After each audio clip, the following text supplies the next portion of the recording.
consistently over in this on this team lineup, because there's not a lot of tanky members on the side of Sengoku. Like, yeah, the True Grit from Graves helps a decent amount, and yeah, you can just go full tank Jarvan, but he still dies pretty fast. So I definitely feel like those poke lethality builds. The thing about Jarvan is that when he's backed up with a Karma Shield and stuff like this, I mean, you're still looking to basically pick off the first target and roll through the fight after that point. Right. You can build stuff like Stride Breaker, that's pretty okay. You can go Death's Dance as well. You still become kind of an off-tank doing relevant damage at that point. We'll have to see what he can do before those items come into play, though. Again, I do think before the first item mark, there's a lot of ways for Sengoku to play out through lanes, and then once playing off of that, Hawks looking to survive that early onslaught, get to a point where they get 1-2 items on their poke carries, and play out their own game. Sengoku, the 3-man roaming squad, able to get that all-important first ward out, get a little bit of gold in everybody's pockets. But yeah, just the way as you're talking about it, yeah, the Karma is so pivotal for the Sengoku composition. I believe once we should have a good time, but he's going to be, sole frontlining duty against what looks to be a lot of engage on the side of the Hawks. And that's when, the situation gets real scary on these like 4v4s, 5v5 situations. Thing is that, like, you say there's a lot of engage. You have Leona, and then you got a lot of pick outside of that, right? So if you don't get to group as 5 members with a Karma around and being able to kind of contest a lot of these things, then it gets a bit dangerous when you've got Charms to worry about, and you've got the Lee Sin as well. So that's what I'm looking for in terms of the mistakes which Sengoku can make, in the sense, say, look, actually, you haven't grouped effectively, you're getting picked off. That can be a problem even when they are ahead. Right, yeah. I would say more engaged, a lot of follow-up, for sure. As, like, yeah, the pick potential is just so prevalent for the Hawks. I mean, we were talking about Dasher, like, especially on the Ahri, like, he will be able to play very fluidly, if he gets these roams off and gets these perfect angle charms, or just gets somebody off in the team fight. Like, it's just a very scary composition from the Hawks, but it's definitely going to look to Sengoku to set the tempo. Yeah, but then, kind of mirroring it across the map yet again, if you're talking about, scary composition from Hawks, not at the same point which Sengoku are, though. And you look at, okay, Xayah can be a really scary champion. Well, maybe not if you're getting shoved in and eating a lot of the mantra Qs from NT's Karma early into the game. You can get poked out very easily. Now, once was spotted on this invade, was spotted heading off of his Raptors, Blank should sit, but still gets knocked up. Yeah, still gets knocked up, and Jet's roaming over now. Blank's pretty low, has flash. He has the Realm Warp, no, the Room Prison, rather. I was thinking, wow, you've got bot prio, you have mid prio, and this is exactly what once wants. You have mid lane pushing in, you have bot lane pushing in. Blank is forced away from his farm. Jarvan gets a lead. It's not led into any kind of lane advantage so far, but you're still kind of forcing Lee Sin away from his point of power and stopping the Hawks jungler from getting a lead and starting to muscle you out as the Jarvan. Yeah, that was just so rude on the side of Sengoku, just literally just going to stroll into a jungle. But yeah, you're talking about it, having that priority, and they're pushing lanes in mid and in bot especially, just allowing him to do whatever he wants to do. Yeah, but what I will say is that you see the minion dematerializers in the inventory of Dasher. This is the Pulsar as well. Marble is 2-0 on the champion, actually, of all time. Thank you, Mass1, who's looked up that stat before. I think one of them was poke, one of them was crit last year. Trying to remember exactly the exact builds. I don't have the picture on screen right now, but either way, Marble will be in a matchup where you hit one item, and suddenly the matchup against the Caitlyn turns around if you're not far enough behind, you're not that far behind, right? Because you're able to clear waves very, very quickly. Ahri with the dematerializers against the Rise, gonna do the same for about level 7. You get level 7, you can start clearing the backline minions if you build up just a little bit of AP, and suddenly these early lanes, which Sengoku want to play around, become a little harder to enable. Ooh, look at these pings across the map. We have Blank here and Dasher's up here too. Paz on the run, gonna take the ward hop in. Q connects point blank, jumps right back in, and Paz doing his best. The flash charm dodge. Oh man, okay. Hawks trying to make something happen. Will push off Paz. Good getting the flash out for sure, but fighting the 2v2. Yeah, but meeting the 2v2, just gonna little bit of a trade more than like a whole fight, as we do see Jet roaming around the river. Again, kind of going back to what happened in that top lane though, has serious discipline on that Graves. You have to hold that flash for so many different things. When Lee Sin jumps at you, it is very easy to go, that's really annoying, and then then you have to deal with not having the summoner to deal with the actual thing which kills you, which is that charm into the CC. So gets away with that, is forced off of a wave though, still going to lose something in that top side. However, while all this is happening, you see Wands getting a very large lead, 4 camps ahead right now, stealing away 2 or 3 from the side of Blank's jungle, and then also Marble left alone kind of to his own lonesome in this bot lane. And as much as we talked about this matchup turning around eventually for the Xayah versus the Caitlyn, that point has not been reached yet. So in terms of the early game checklist for how Sengoku needs to deal with this early game, so far so good in my eyes. Yeah, definitely. I mean, cannot stress the discipline from Paz enough, holding that flash until like the absolute moment he needed to. Managed to only getting 1 flash from the Hawks though. Definitely good to talk about. Dasher, yeah, we didn't touch on a little bit that he was going to get out of lane on this Ahri whenever he had the chance to, and has shown that for sure. But yeah, just textbook standard, super pushing from the Ryze Caitlyn. I think the thing about the Ahri in terms of, like, you know, getting out of lane compared to not, I think Ahri has the option to do either, right? I mean, we can see Ahri roaming around the map. I think if you do manage to get towards bot lane and affect that 2v2, that is huge, of course. And we can see, though, you can go around, push the whole top side, though, and do things like this. Paz is going to run right into the waiting arms of the rest of the Hawks as they will set it off, and great point blank shot from Dasher. Ryan is here, misses Zenith's blade, flashes over the side, but the Q already connected. It does not matter. We jet not long for this world, as Blank will secure 2 kills in those extended skirmish. This is exactly what the Hawks picked their mid-jungle 2v2 for. Again, while this is happening, have to put it into the context of if things are happening topside, this Xayah is so unhappy being pushed in a 2v1. There's actually the chance for dive with the Ignite here. Yeah, the dive is there, and he's going to go forward, but Rhina's here right on time. Perfect. Maybe perfect timing enough. Rhina. Just barely missing out on that. Marble staying alive.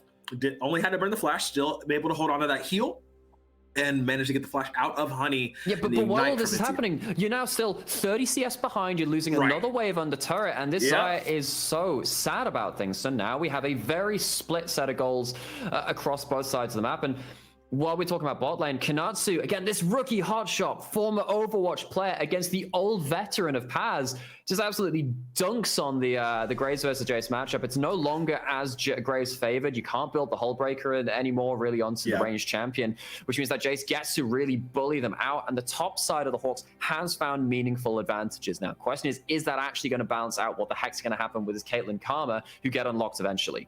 Yeah, I mean, yeah, sure, the Hawks are 2-0 up kill score, but the goal's basically the same. They did, Sengoku did manage to take a dragon during all of that, and we keep touching on, you know, Marble getting left alone, getting bullied out by Honey and NC, who just want to take his lunch money and, you know, just go get something with it. It's so unfortunate that is the nature of this matchup. This is beyond just like bullying for lunch money. This is forcing you to take out a mortgage at this point.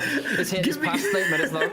It is past 8 minutes. We do see that both bot lanes have reset at this point in terms of the supports, can make their way up towards that top side of the map. It was once that had the first look in towards that objective, has peeled off. Reiner heading towards the top side, maybe able to get level 6 before this fight, see what happens with this mid lane and the XP that he can leech away. But with the Herald pulled off of, it's actually going to be a bit of a neutral back away from the objective. Yeah, just back, reset, neutral state, everybody chill out for a hot second. I say that as Blank's is going to take some Raptor for himself. But yeah, them hitting 6, good to restart back in there. Once going to start back up on Herald, potentially taking this time. This might be another point of contention, as we do have the teams roaming back up here, and Shelly is just being pulled every which way, unfortunately. Come on, Shelly, time for walkies. But while that's happening, of course, have to, again, seriously look at that Leona level 6. Because the Herald start has been delayed, there's a chance of extra XP being picked up by that support. You have a solar flare for that fight. You're actually really at danger of being hard engaged onto, and we talked about the solar flare being such a big engaged threat alongside the pick follow-up. That's something which we need to look at. Does he hit 6 off of this wave? Doesn't actually matter, because, of course, Sengoku are choosing not to contest this Herald. Yeah, it's looking like the Hawks are going to go ahead and give bot tower, get this Herald here. Who knows where they put it? I'd say potentially put it mid or put it top to stave off some of that pressure from Paz. But yeah, it's man, I feel real bad for Marble. One crumb of Herald, says Marble in the bot side. Somebody give me just one minion, please. As Rhina is back here, the ace in the hole used by Honey. Oh man. Okay, Rhina just now hit 6 off of returning to bot lane for that wave. So Solar Flare is in pocket. It is available. Of course, Herald and Inventory for Hawks. See if they can use that to alleviate something in the bot side, which they have struggled to do anything with so far. And again, kind of putting the nameplates on the bot lane too. This isn't just any K Karma. This is Honey. NC, of course, in his own right, is a very strong support within our region when he's on form. But Honey was the MVP of last split by my eyes. He was so incredibly important to his team, and he was the highest damage per minute player of any world's qualifying region. All of the minor regions, the major regions piled together. He has a lead on a champion which can roll ahead with it. Question is, can you block that? Oh, great Solar Flare, hold that thought. Here comes Rhina jumping in Cataclysm to secure another kill. Marble, he may not get so far, but he managed to get a kill after this flash charm. Missed out from Dasher just barely. Has to Spirit Rush back out. 3v3 is on. Wants us have double buffs. It was a scrappy fight. We did manage to get something in the pocket of the Hawks, but also for Sengoku charm over the side. Not enough damage though. Dasher looking for something cheeky there. Just shy of another kill. Just shy indeed. So Hawks, they try and have a turnaround fight as the tower goes down, hoping that Sengoku overcommit for it. To see the replay of how that happens, of course, and this comes with Honey and NT baiting into play. Once is already here, has the level 6, and is ready to dunk down on someone. Of course, you have to be afraid of that Solar Flare, which is exactly what happens. NT's quad is not actually range. Honey, the one that is engaged onto, mainly because Honey had the Karma Shield on top of them. Very easy to burst out that Karma. This is where the real heartbreak happens, though, because that's just a really, really sad charm. That's a Nightmare charm. I would put my stamp of approval on that one. That's one which I would do on my own solo queue. Not one you want to see, though, as the Hawks' dash left a little bit embarrassed after that one. Yeah, just a little miss, and it's oh man, straight down the middle of 2 targets, that both of which you wanted to take out, as Dasher not feeling too good about that one. And the bot lane has rotated to the top side. Not that they have lost their tower, just a good old lane swap happening here. And like we said, dropping Herald in the top lane looked to be a good idea. Blank hovering on the side, but Once is here too. Ace in the hole from downtown will not secure it. Blank play a little bit of fire. Why'd you turn around, buddy? That's not the way you want to go. Oh, because he had to turn to get the kick. He tried to disengage with the Dragon's Rage, tried to get someone away from him, and just one more auto would have done it. But of course, still dies to the attempts. And sadly, I actually think all of the gold ended up going towards Blank. I don't know, because of the wave click coming in from Paz, whether Kinatsu got close enough to share any of that gold. So Blank walks up, takes some plates, dies for the attempts, and then has to spend some time in timeout respawning. Yeah. Hey, at least he got a gourd drinker off of it. Just looking at looking at some bright sides here. Right now. As Inferno will be started up by Sengoku. Kinatsu just chilling, just out in free range, just watching this dragon go down. No chance of a steal, I would say. Oh, and it's going again. The chance of the Zenith Blade is very high, straight onto NC. Has to shield to run away. Rhina flashes to stay on him, but no, will be taken out as Honey will just snipe him from the backside. And Dasher once again missing another charm to try and make something happen. Oh, this is now pretty disastrous, actually, for the side of the Hawks. You didn't get much off your Herald. You traded that Herald, of course, for everything that came down. This is actually going to replay picture in picture of what happened with it. And as we said, all of the gold goes to Blank. It wasn't actually Kinatsu who was up there in the first place. I forgot the supporting cast who was up there. Marble, poor Marble, has tried to get some gold in this game and has completely been stumped at every turn. And whilst the Hawks have tried to turn things back around, try and get something away from the Kate Karma, they have utterly failed at their attempts at that too. Yeah, you can see them trying to scramble to make something happen, trying to scramble to pick up some sort of advantage or something to grab onto to get them back into this game. But Sengoku just starting to run away with that as you look at the tower play gold graph on the screen. Let's use this actually to jump into a conversation about something that we mentioned right from the draft, which is Sengoku, you have pushing lanes, and you can really play around that and roll into early leads, snowball the game away. We also had questions about how whether Hawks could turn around some of these poor matchups in terms of priority later into it. But Sengoku have been the ones to run away with the early game so far. However, it can still slip away. Yep, can still, as we do see Blank and Rhino gonna bully up and see he's gonna run away. Nothing to come off of it. Played really close. That could have actually been a very big pick. Could have led to Sengoku not being able to defend a portion of the map while their support was down. Karma actually very important in the early game, both for damage and in terms of disengaging potential. But the Hawks not able to find that pick. And while we're talking about what happens in the game in terms of how the compositions interact, let's take a step even further back from that point and say, actually, again, remember, the Hawks are currently looking like they're going to be slotting into that sixth place in playoffs. Yes. Now, we know that they're a good team, or at least they're on a good run of form. We know that potentially the third place team coming out of that top bracket and dropping out of the running for that juggernaut match, of course only the top 2 teams go into that, will probably want to avoid this team. But how much danger are they really in? Paz is in a decent amount of danger as he's going to have to walk away from this turret, but he's going a bit of secret agenting, but he's walking into Blank. Oh, Blank is right there. Lands the Q, gets the kick back into it. Dasher surely can land the charm this time, and yes, will get the kill. Credit going over to Blank as they pick off a straggling Paz like a few lions to an antelope, as the analogy would go. Well, getting the lion's share of the gold is getting the lion's share of this gold is actually Blank on the lease in for the Hawks, but you can see how hard it has been for him to play out this game. We saw that once was getting large farm leads. He still has a farm lead, but with the kills which have been picked up from Blank, he's still a relevant champion within this game. It's just not led to a real point of power for the Hawks to bully off Sengoku from areas of the map. Yeah, Paz has died a couple of times, but you kind of start looking at this saying, well, you know, it's still full push in from this Caitlyn, who's getting a lot of items, and the Hawks, while they're not behind out of sight on gold, it's going to take a while for them to stabilize still. 50 to 60 CS down at the 80 carry roll, that's going to take a large amount of digging to get out of that hole.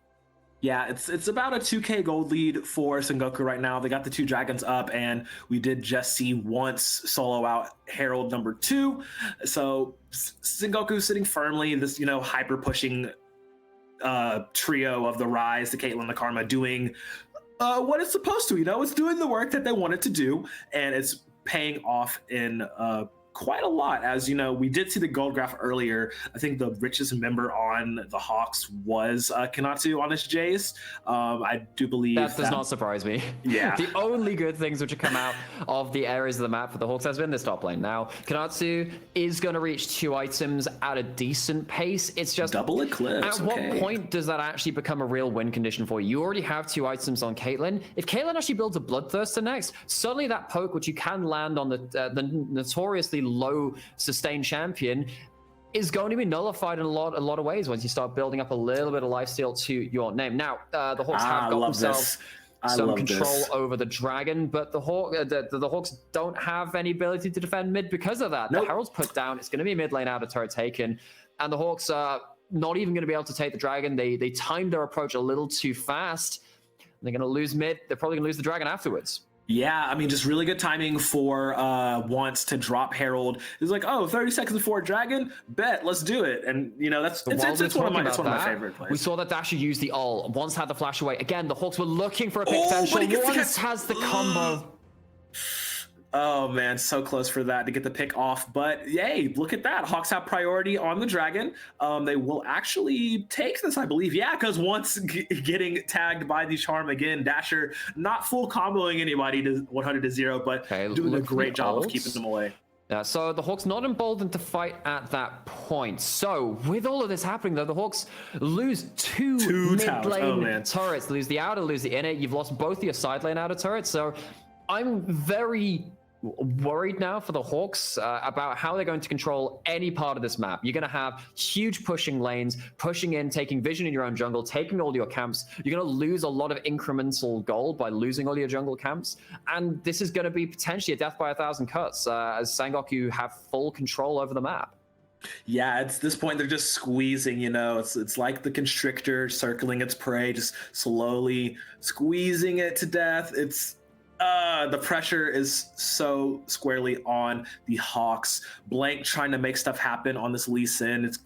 It's barely approaching. It's barely hitting the 20-minute mark, and they just don't seem to really have a clear-cut answer on how they can get back into this game. You know, surely you want them to get that pick off. Both Kanatu and Marble have the Eclipse in their pocket, you know, going that lethality poke style, but it's just not going to work out. Poke style, again, we kind of mentioned, hey, that's a really early 2 items from Honey. He's going to be able to build into his 3rd item. What happens if the 3rd item is a Bloodthirster? What happens if he gets sustained at that point? That poke means less and less. Hell, it's Marble who's getting poked up by the Caitlyn ult on cooldown. Of course, Caitlyn happy to throw that ult onto champions which have less sustain. With the Eclipse, you have bits and pieces, right? But it just means that Marble can't play up. He can't really look to angle his way into fights. And you can see that the Hawks are pinging throughout their entire jungle with the ward ping saying, we don't know if there's vision here. We don't know if we have to sweep through all of this. And you can see that Hawks are really struggling to grasp onto this game. I'm very impressed with how Sengoku have played around this full court press early and haven't let up. Yeah, love that for Sengoku. Like they're just really playing a controlled game of League of Legends, and I do appreciate that. And I also appreciate the fact that everyone on the side of the Hawks has a control ward. Solo Q, take note. But it's it's not enough vision, you know, to clear out because of how much pressure that Sengoku have been putting on them. And just Baron is live. I really feel like Sengoku might want to just bait start it if they really want to. They could take the fight. I think that's very much an option. Now, the problem is you are against the Jason, you're against the Xayah. Maybe because you're not going to kill the Baron that quickly at this point in the game, you're a little worried about getting poked off of it. But you can still control that area of the map and force Hawks to be within range of it. So they have to stop playing around bot lane. Maybe you can just leave Paz pushing in there and say, hey, if you have to leave your Jason in this bot lane or the Ahri in the bot lane, you can't actually commit to stopping us on the Baron. We'll have to see if Sengoku choose to make a play along that kind of lines later in. But you were talking about the control wards. A lot of them were dumped by the Hawks into the topside jungle, but they're just as quickly losing all of them. But they still have to do this. They don't have the choice of leaving this vision line so deep out. You can see that Dash actually doing big damage onto NC. If you do here, I mean, actually we saw this last game, right, in terms of Burning Core versus Rascal Jester. If you get too emboldened and you do walk into that Ahri, you do walk into a pick champion out of vision, there's a chance that something could fall apart just yet. That's a very slim margin to be working with as the Hawks for winning plays you can use in this game. Yeah, we cannot stress enough how dangerous it is to walk into an Ahri. Everfrost is making things so wonderful as Kanatu. That's some nasty damage right there. Split pushing his life away, trying to, you know, create pressure on the other side of the map. At this point, the 1v1 versus him and Paz, it could go in favor of either. I mean, Kanatu with the blue buff.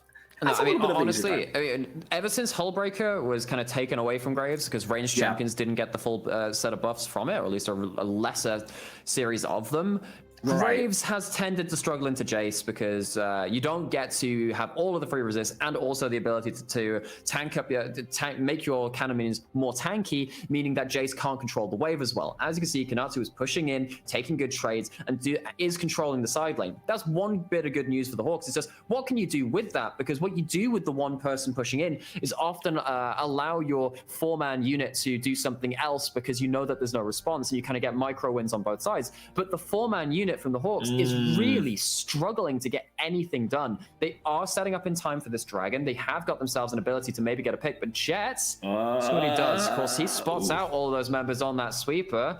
The Hawks have been, they've been rused. Oh, Dasher, man, misses the charm, chunks out NT to less than half. Burn the flash to do so, but yeah, exactly. That was great Oscar acting from NC. He said there's like, I know you're in this bush. I'm just going to outplay the charm. I'm in danger. I'm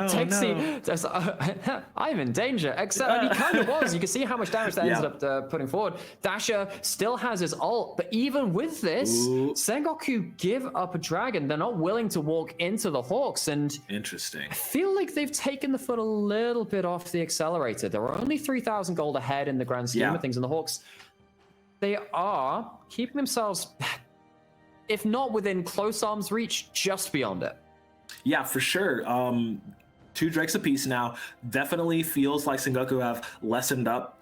Like you said, took a foot off the accelerator as it's at that point now, I do believe, because the Hawks have had time to wave clear, because they do have a great amount of wave clear, with the Jace Ari and the Zaya, just being able to catch back up a bit in experience and gold with this free push. Kanatu 235 right now, just keeps pushing and pushing and pushing and getting more gold in his pocket. And with Dasher and you're talking about the core four sticking together, they've been just wave clearing and wave clearing and wave clearing. So getting gold into their pockets, it's within swinging distance for sure for the Hawks against Sengoku.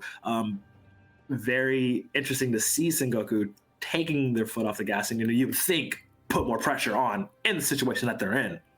Yeah. So while all this has been happening in terms of Sengoku not really rolling as fast as maybe we would have expected them to with the early lead, 2 items have now been hit by everyone on the Hawks. You have Miramanas just about to transform for Jason, already transformed for the Zaya. That makes things very dangerous now for the Hawks. Very dangerous. While you do have the full Bloodthirster on the Caitlyn, and that's huge, not everyone has that same degree of safety to play around. What happens if it's Karma hit by both those? That can be a very easy pick-off once dodging away from that charm, but with all that said, Honey's still so strong.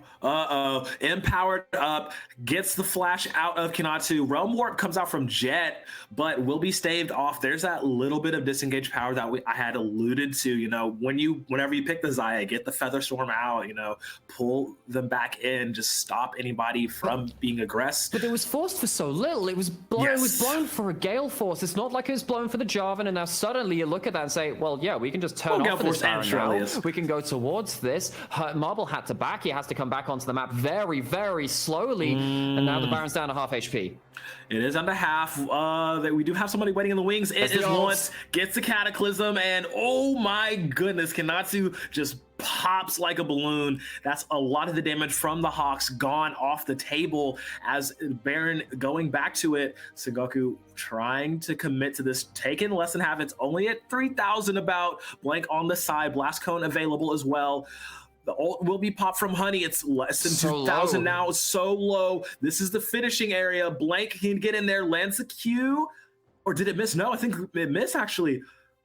Oh, it's such a tense situation. He's still got a ward hop. He's got the ability. They're still holding at such a low HP. Yeah, they could just finish. They can rush it down right now. They can burst it down. But no, Sengoku's going to go ahead and back off a little bit. Oh, biding their time. He gets in. He gets the steal out and in and back in. Dasher jumps over the side, misses the charm. But that is the Hawks getting such a pivotal steal here in this super close, tense game. Welcome back to your home away from home, Blank. The Blank Knight comes back. He steals the Baron, and while this was a really good initial part of play from Sengoku in taking down that initial pick, getting them a good engage at that point, Blank still has the flash. Turns out you don't need to always use that Sonic Wave to get back in. And Sengoku, heartbreak, because now they've been playing the entire game with pushing lanes. They don't get to do that against everyone Baroned up from the side of Hawks. This is a chance now for the Hawks to start bringing back that gold into a bit more parity, force away this full lane push composition and say, it's our turn to start wailing on you now. Absolutely. And now you see the items coming out from the Hawks. Kanatsu's got himself a little bit of a grudge in his pocket as he is going to have such a fun time split pushing with the Baron buff himself. But man, it was so low. Baron was so low. It was. And it was insanely risky for Sengoku to do that because it felt like they didn't have all of their burst timed at the right point. And while Sengoku were actually calling the Hawks bluff using a Realm Warp in mid lane. We saw that the Hawks had reset to try and use their own Baron buff, but they're going to lose a mid inhibitor at the least for it. For sure. That was such a great play. I see NT pop the Shirelias to boost the rest of the team, and then Jet's like, all right, let's get moving. Realm Warp in. So they do get a tower and an inhibitor. Let's see if Kanatsu can get this inhibitor tower for himself, as we do have Paz TPing in. Okay, he does grab that tower for himself. Maybe go for the 1v1 here. Still a level down too. This is 3 full items for the side of Kanatsu in this matchup. That Cyril does so much work in the matchup. Man. And even though Sengoku can back off and get themselves a dragon, Sengoku not able to stall out all of this Baron push. There's still a cannon alive for the Hawks in that mid lane, which allows them to kind of walk around the map as they wish. And the Hawks, They get themselves 3,000 gold from the Baron power play so far, and they still have another potential half a wave of push to work in with. It's probably going to be the end of this, but the economy is booming here for the Hawks. Man, Namara, if you were to tell me, like 10 minutes ago, like we were looking at the game state, like, oh yeah, Sengoku, they're doing great. Yeah, they can do this. It's going to be easy. And here we are, 30 minutes, only 8 kills on the board. Not as bloody as our last game or the game beforehand. I mean, no, but it's not like there hasn't been early action still. Right, for sure, for sure. While there's been lower kills, it's not like it's been non-interactive, avoiding each other on the map. It's been a bit of a chess match. It's been trying to move all the pieces to the right point to take down towers. But now the Hawks, with the last of their Baron buff, shuffling in this wave to the turret, taking some poke in, and just making sure that they can finally walk the other side of the river for once. Yeah, and just, ladies and gentlemen, if you are joining us, this is just, we were talking about how important this game is for Sengoku for seeding purposes as we are about to enter playoffs. It's just, the Hawks are making it so difficult for them. Yeah. And honestly, if they keep playing how they're playing, just tighten it up a little bit, they could squeak out the win here. As looking at that gold graph. Yeah, and we know that Sengoku and Rascal Jester, I believe they are locked into top 3 at this point. We know that those are going to be the top 3 teams alongside DFM. The Hawks are locked into 6th, I believe, unless there's like some real collapse by the 5th place team. I mean, so we know that this is actually not that important in terms of big sweeping moves for the Hawks, but it is very important for momentum and a show of force to say, hey, that 3rd place team coming down from whoever loses out of Sengoku and Rascal Jester, well, you're going to have to face us at some point if we smash through our first round playoffs. Exactly. And man, that's going to be quite the situation if we should get to that, as we do see the game once again go into a little bit of a lull state. Once again, Sengoku just using the champions as they are made, just push. And the Hawks right now just on cleanup duty. This is one of the highest, CS, pure just CSing games, wave clearing games we've seen in a hot minute. Just it is, but you can kind of understand why, right? Because you have one big engager on both sides and plenty of disengage options on both sides. Both teams really want to be playing through forcing enemy mistakes rather than kind of just crushing through the enemy team themselves. However, while all of this is being said, if it does end up in a slower fight, you now have 4 items on Kanatsu. You've got the Serpent's Fang to deny that extra shielding potential.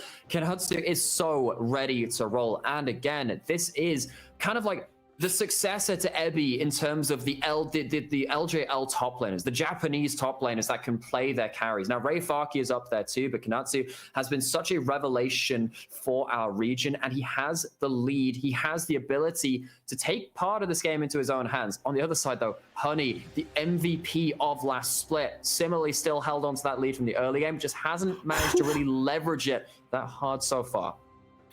Man, these off-screen shots from Honey and from Ginatsu, like you highlighted, like all the items, all the gold in their pockets just do so much damage. And it's the amount of shielding power that Sengoku have really showing up here and being able to just top off the health bars, top off the defensive ability for the rest of the team. While we've been talking about that, I mean, we kind of talk about the tug of war in terms of actually neither team really wants to be the one to flub the engage. They want to punish mistakes. Kanatsu's not hit that many shock blasts during that kind of that time of posturing. And because of that, Jet has now really been, without threat, allowed to push in towards that top side. He's going towards the full tanky rise, has an Everfrost, has a lot of HP and resist on top of it, and just kind of relying on mana to see them through.